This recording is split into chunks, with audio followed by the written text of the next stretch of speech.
Hallo, guten Morgen zusammen.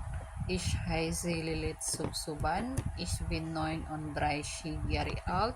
Ich komme von den Philippinen. Jetzt ich wohne in Davao. Ich spreche Filipinisch, Englisch und ein bisschen Deutsch. Ich bin Kellnerin von Beruf. Seit 16 Jahren verheiratet und ich habe zwei Töchter.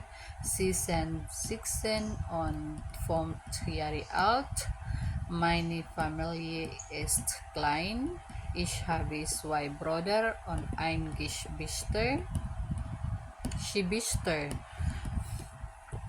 Meine Brüder, sie haben schon Frauen und sie haben ein Kind, aber meine Schwester ist Ladies. Ich habe viele Hobbys. Manchmal ich lese Bücher und höre Musik.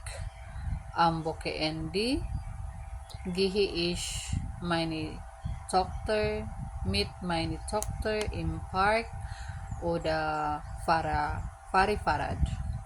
Ich mag auch Schwimmen gern, aber meine Lieblingshobbys ist Schwimmen gern.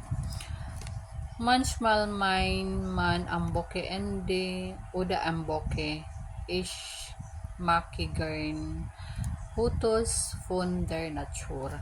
Ich esse Pizza und Pasta, aber meine Lieblingsessen ist Adobo und ich mag auch Obst, besonders Apfel oder Mango und Banane. Schokolade esse ich auch sehr gern, sehr schön.